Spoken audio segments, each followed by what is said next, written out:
욥은 하나님의 의인이라고 그렇게 성경에 표현이 되어 있습니다. 동방 땅, 우스 땅에 사는 의인. 이 욥을 어떻게 해서든지 허물기 위해서 하루는 사단이 나와서 하나님 앞에서 욥이 달리 당신을 순종하겠습니까? 당신께서 주시는 그런 축복들이 있으니까 그러시죠. 그래서 하나님이 좀 뿔따구가 났죠. 그러면 네 마음대로 한번 해봐. 욥의 몸은 건드리지 말고 네 마음대로 해봐. 그래서 사단이 신이 나갖고 이제 됐다 그러고서 욥을 시험하는데 어떻게 시험했죠? 욥이 가지고 있는 모든 재산들, 그의 7 자녀들, 그의 하인들 죽이고 뺏어가고 불로 태우고 욥은 정말 무너지게 된 상황이 되었지만 그 가운데서도 자기 옷을 찢으면서까지 하나님을 원망하지 않고 그 자리에서 하나님을 찬양했던 그 모습을 우리가 기억합니다. 그렇죠? 자, 그래서 사단이 한 방 먹었어요. 다시 하나님을 찾아왔죠. 그래서 다시 하나님 앞에 욥이 뭐 달리 그러겠어요. 저에게 이번에는 좀 다른 방법을 좀 허락해 주세요. 하나님이 자, 그럼 좋아. 욥의 생명만 건드리지 말고 네가 마음대로 해봐. 사단이 이번에 아주 호재를 만났습니다. 다시 가서는 무슨 일을 했죠? 욥의 몸에 악창이 나게 했다고 성경에 기록이 되어 있죠.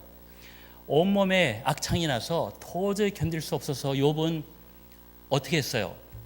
기와장 조각을 갖고 자기 몸을 긁으면서 신음하고 그렇게 있었습니다. 보다 못한 아내가 나타나서는 여러분들 어떤 아내를 원하세요? 이런 아내는 하나님께서 안 주셨으면 좋겠다는 생각을 저는 해봅니다. 이것 보세요. 정신 차리고 하나님을 저주하고 죽어버려요. 이렇게 얘기를 했어요. 그 가운데서도 욥은 하나님을 저주하지 않고 아내를 나무랍니다. 그렇죠? 아내는 떠나가고 이제 욥이 혼자 되었어요. 고통 가운데 욥을 친구들이 찾아옵니다. 이 말씀이 이렇게 되어 있습니다. 그때에 욥의 친구 3사람이 이 모든 재앙이 그에게 내렸다 함을 듣고 각각 자기 지역에서부터 이르렀으니 곧 대만 사람 엘리바스와 수아 사람 빌닷과 나아마 사람 소발이라.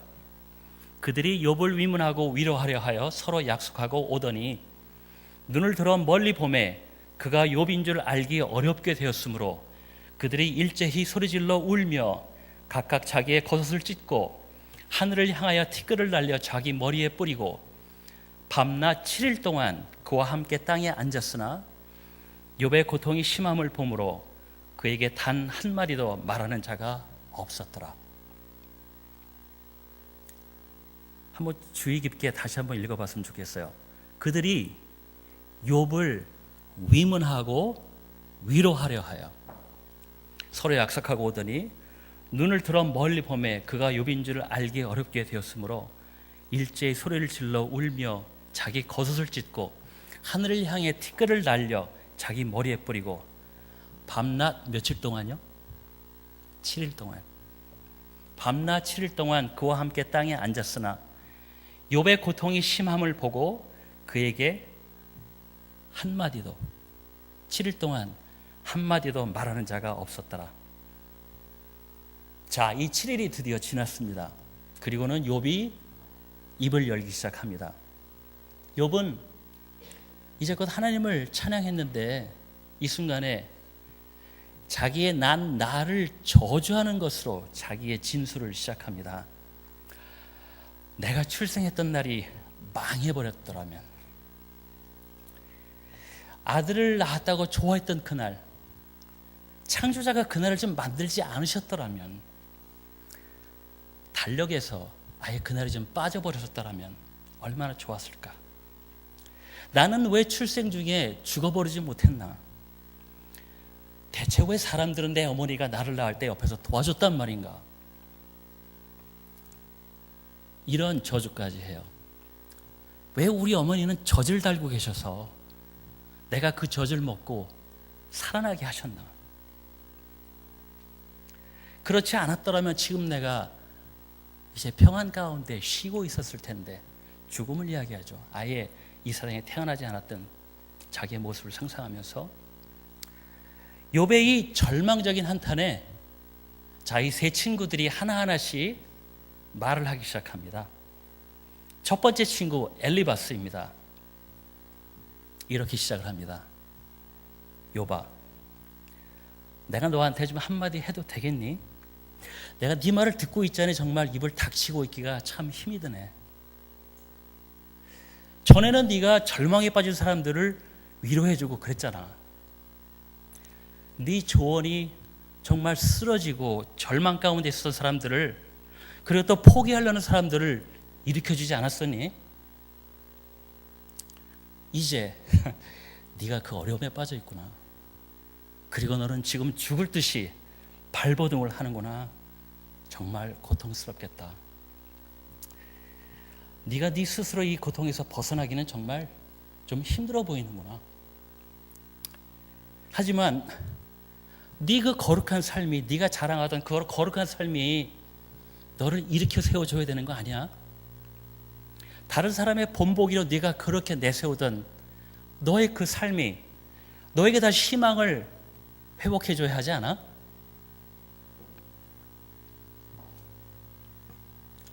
한번 생각해봐. 의로운 사람이 하나님께 버림받은 적이 있는지. 내가 경험한 바로는 악한 것으로 씨를 뿌린 자는 분명히 악한 것으로 거두더라고. 사자 이야기를 합니다. 야, 사자가 짐승의 왕이 아니냐? 그 사자가 이빨이 빠져버리면 정말 쓸모없게 되는 거야. 이빨이 없으니까 사냥도 못해. 사냥 못하니까 자기 새끼들까지 다 흩어져 버려. 지금 네 신세가 그런 거야. 자, 이제 불평 그만하고 전능자 하나님의 징계를 좀 신중하게 받아들이는 게 어떠니? 하나님이 바로 이 순간에 네 삶에 간섭하시는 게 너한테 얼마나 축복이니? 하나님은 상하게도 하시지만 상처를 싸매시고 너를 상하게 하신 그 손으로 다시 너를 치유하실 거야. 어떤 재난 속에도 그분이 널 보호하시고 악한 것들이 너를 만지지도 못하게 하실 거야. 너 내 말을 들으면 너한테 약된다. 어? 여러분, 뭔가 격려의 메시지가 있죠, 분명히 거기에. 근데 속이 좀 시원하세요, 여러분들? 이 말을 들으면서 어떻게 느끼십니까? 이 말을 들은 욥은 어떻게 느꼈을까요? 욥의 솔직한 느낌은 이랬습니다. 욥의 진술을 들어보면 옛날에 저도 어려울 때 이 말이 저한테 그렇게 마음에 와닿더라고요. 제 친구가 저한테 이거를 써서 보냈는데, 전능자의 화살이 나를 관통했구나. 전능자의 그 톡 화살이. 당나귀나 소가 풀이 있으면 왜 그렇게 울겠니? 그러니까 조용히 지금 내 상황을 받아들이고 나더러 가만히 있으라고 하는 네 말이 나한테 쉽게 들어온다고 기대하지 마. 만약에 하나님이 내게 하신 일들이 다른 사람들에게 닥친다면 아마 다 기겁하고 아주 구역질을 낼걸. 내가 뭐라디, 나는 그저 내 질문에 한 가지 답을 찾고 있을 뿐이야. 하나님이 나를 밟으시겠다고 하면 밟으시라고 하시지 뭐. 그분의 마음에 선한 대로 나를 벌레처럼 정말 짓밟고 싶으시다면 그렇게 하시라지. 최소한 나는 그 하나님께 버릇없게 군 그런 사람이 되고 싶지는 않아.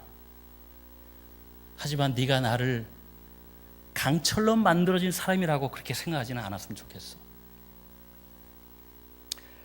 절망에 빠진 사람이 하나님 앞에서 자포자기하고 싶을 때 그 친구들은 적어도 그 옆에서 그 사람을 잡아줘야 되는 거 아니니? 내가 너한테 돈 한 푼을 달라고 한 적 있어? 지금 나한테 뭘 가르치려고 그렇게 들이대니? 넌 지금 나한테 내 인생의 어떤 부분이 잘못되었는지 그거를 이야기해 주고 싶은 것밖에 없지. 내 눈을 좀 똑바로 봐. 내가 네 면전에서 거짓말을 하고 있다고 그렇게 여기고 있는 거니? 자, 제가 말씀드린 거는 굉장히 짧은 요약이고요. 욥은 장장 2장에 걸쳐서 절수로 따지면 50절입니다. 이런 이야기를 계속 쏟아내고 있습니다. 욥이 엘리바스의 말에 격려를 얻었다면 이런 말을 했을까요? 욥의 심정을 한번 느껴보실 수 있으세요? 죽게 되었는데 친구에게 이런 이야기를 들은 욥의 심정. 자, 이런 욥에게 두 번째 친구 빌닷이 또 이제 나섭니다. 여러분 같으면 이 두 번째 친구에게 어떤 말을 기대하시겠어요? 한 방 먹었으니까 이 친구한테는 좀 뭔가 다른 게 나오겠지. 자기도 인간이면 이런 마음 들 것 같아요. 근데 두 번째 친구 빌닷은 첫 마디를 이렇게 시작해요. 나 도대체 얼마나 이런 식으로 얘기할 거야? 이거 상식 바뀌잖아. 너 지금 하나님이 불공평하신 분이라고 그렇게 얘기하고 있는 거야? 나한테는 참 꽤 단순해 보이는데 너의 아이들이 뭔가 잘못한 게 있으니까 하나님이 징계를 하시는 거지. 하나님이 아무 이유 없이 아무나 그렇게 벌을 하셨겠니? 내가 지금 내가 할 수 있는 걸 한번 이야기해 줄까? 그 자리에 당장 엎드려서 하나님께 회개해. 네가 주장하는 것처럼 너나 너희 아이들한테 잘못이 없으면 하나님이 바로 잡아 주실 거야. 지금 상황이 안 좋아 보여도 앞으로 좋아질 거야. 여러분 잘 아시는 구절이 여기 나옵니다. 내 시작은 미약하나 내 나중은 심히 창대하리라. 여기서 이 말이 나와요. 여러분들 비즈니스 어떤 데에 가셔도 이 구절이 벽에 걸려 있는 거 많이 보시죠? 굉장히 잘못된 코테이션입니다. 마치 하나님이 하신 약속인 것처럼 하나님이 선한 사람을 거부하시고 악한 사람을 편드는 일은 절대 있을 수 없어. 결국 하나님이 네 얼굴에서 웃음을 찾아주실 거야. 여기도 분명히 격려의 말이 있어요. 그렇죠? 그래서 여러분 마음이 좀 열리고 위로가 되셨나요? 욥이 그랬을까요? 이 말에 욥이 이렇게 반응합니다. 그래 어쩌라고? 너희 말에 도대체 뭐가 새로운 게 있는데? 나도 다 알아. 나 안다고. 내가 알고 싶은 거는 그래서 그 하나님한테 내가 어떻게 하면 바르게 보일 수 있느냐는 거야. 내가 볼 때는 나는 불가능해 보이거든. 너희들은 대답이 있어? 하나님하고 이렇게 시비가 붙으면 내가 뭐 재판에 이걸 가져갈 수가 있어? 아니 설사 재판을 한다고 해도 내가 하나님을 이겨먹을 수가 있겠어? 내 머리로 그분의 지식을 어떻게 이기겠어? 하나님을 상대로 재판에 들어간다고 치자. 그러면 내가 그 재판에서 온전한 모습으로 내가 다시 나올 수 있겠니? 내가 정말 결백하다고 주장하고 싶은데 증명할 수가 없네. 죽겠어. 그저 내가 할 수 있는 거는 재판장한테 나를 좀 봐주세요. 그렇게 얘기하는 수밖에 없어. 자, 봐봐. 하나님이 나를 아무 이유 없이 이렇게 패대기 치고 계시잖아. 그분과 나 사이에 중재자가 있었으면 참 얼마나 좋았을까. 그 중재자가 내 멱살을 잡고 있는 하나님의 손을 좀 풀어서 내가 숨을 좀 쉬게 해주면 내가 당당히 서서 내 입장을 좀 변호해 볼 텐데 난 지금 그럴 수가 없어. 욥은 이렇게 말하고 하나님을 향해서 한탄을 합니다. 하나님, 왜 도대체 나를 이 세상에 나게 하셨어요? 연세가 한 40 이상 되신 분들은 옛날 노래, 이런 노래 기억하실지 모르겠어요. 시각장애 가수인 이영복 씨 노래 중에 가엾은 어머니 왜 나를 낳으셨나요? 그런 노래 기억나세요? 1943년 3월생이라는 노래입니다. 외국 가요를 번안한 노래인데 자기의 신세를 한탄하는 그런 노래. 어머니 도대체 왜 낳으셨나요? 하나님 왜 나를 도대체 이 세상에 보내신 거예요? 자, 이제 욥은 자기 절망의 절벽에 끝에서도 또 끝에 몰렸습니다. 그리고는 자, 이제 세 번째 친구 소발이 등장합니다. 저는 이 소발의 말을 한마디도 다시 인용하지는 않겠습니다. 오늘 설교를 짧게 하고 싶고요. 소발 역시 똑같은 패턴으로 이야기했기 때문에 더 이상 필요가 없을 것 같아요. 거기에 대한 욥의 반응도 여러분들이 기대하실 수 있는 그런 정도의 그 패턴 그대로입니다. 야, 너희들이 죽으면 지혜도 같이 죽겠구나. 결국 난 친구들한테조차 조롱거리가 되어버렸구나. 그리고는 한마디 했는데요. 히브리 말로 뭐라고 했어요? 기억나세요?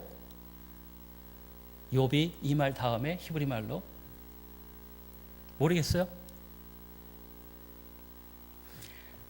됐다마 말 못다 아이가. 욥이 그렇게 얘기했어요. 왜 이 친구들은 세 명이 다 욥에게 격려의 말이 들어간 메시지를 분명히 했는데 왜 단 한마디도 욥의 마음을 뚫고 들어갈 수가 없었을까요? 그저 여러분이 느끼신 그대로예요. 그렇죠? 격려의 말을 했음에도 불구하고 여러분 귀에 격려처럼 들리셨어요? 전혀 그렇게 안 들렸죠.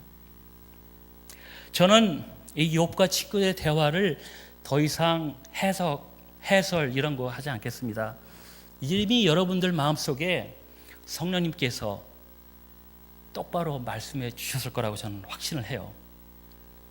여러분들, 욥의 친구들은 욥을 비난하기 위해 왔나요? 지금 이 자리에?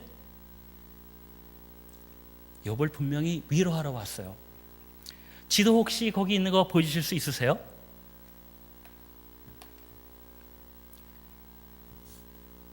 확실한 학자들의 동일한 의견, 일치된 의견은 없지만 우스 땅이라는 욥이 살던 땅은 저 위에 있는 서클 있죠? 저기가 가장 좀 유력한 장소가 아닌가 이야기를 하고 있습니다. 여러분들 많이 들어보셨던 역사책에서 많이 나오는 비옥한 초승달 지대라는 지역이에요. 문명이 최초로 발생한 유프라데스 강, 티그리스 강이 있는 지역인데 그쪽 지역 어딘가에 우스 땅이 있었다고 생각을 하는 학자들이 많습니다. 이 세 친구들은 여기서 굉장히 멀리 떨어진 그런 지역에서 왔어요. 오로지 욥의 안 좋은 소식을 듣고 그를 위로해 주기 위해서 먼 곳에서부터 왔습니다. 도대체 욥의 처지가 얼마나 힘들었으면 7일 밤 7일 낮 동안 욥의 옆에서 같이 울고 단 한마디도 위로의 말을 못했을까요? 상상이 되세요? 이거? 여러분들 친구들 찾아가서 장례식이나 어떤 아픔 속에 찾아가서 7일 낮 7일 밤을 앉아서 같이 울고 단 한마디의 말도 꺼내지 못할 정도로 처참한 상황을 보신 적이 있으세요? 이 친구들은 그 자리에 있었어요. 자, 이 기다림의 7일을 그렇게 인내하고 나서 그들의 입술로 뱉어낸 이야기들이 왜 이거였는지 우리는 좀 의아해할 수 있습니다. 이 세 친구들은 욥이 자기의 고통 가운데 자기 자신을 좀 솔직하게 들여다볼 수 있는 이 기회를 아주 원천적으로 박탈해버린 거나 마찬가지예요. 그렇죠? 욥은 욥기 후반부에 등장하는 하나님의 말씀을 통해서 비로소 자기 자신을 돌아보게 됩니다. 내가 확신하는 옳은 방법, 선한 자는 선한 열매를 따고 악한 자는 악한 열매를 딴다. 이 수학 공식 같은 제안으로 고난 가운데 있는 내 형제나 자매들에게 격려의 마음을 불어넣어 줄 수 있을까? 동의하지 않은 분들이 대다수라고 저는 생각해요. 이 가운데 앉아 계신 여러분 가운데에도요. 여러분, 그럼에도 불구하고 우린 정말 의아하게도 이 같은 함정에 자주 빠집니다. 뻔히 보면서도 그 실수를 다시 반복을 해요. 무엇이 내 형제 자매에게 정말 일어나고 싶은 용기를 줄 수 있을까? 여러분, 이 저녁에 우리 함께 고민해 볼 수 있는 그런 시간으로 하나님이 축복해 주시길 원합니다. 제가 여러분께 man pleaser, 그러니까 사람의 귀에 달콤한 말만 하자는 그런 제안을 드리는 게 아닌 걸 아시죠? 그런 말이 절대 아닙니다. 내 형제 자매가 혹시 있을지 모르는 자기의 아픈 부분들을 스스로 바라볼 수 있도록 도와주면서도 격려할 수 있는 그런 말들이 어떤 것들일까? 내게 지혜가 없으면 정말 하나님께 정직하게 구하는 이 밤이 우리에게 되었으면 좋겠습니다. 여러분, 저에게 그래서 거기에 대한 구체적인 적용이 뭔데 그렇게 좀 묻지 않으셨으면 좋겠습니다. 바로 이 질문을 우리 하나님께 우리가 함께 여쭤봤으면 좋겠어요. 저는 목사임에도 불구하고, 목사이기 때문에 이 문제에 가장 가까이서 어슬렁거리고 있습니다.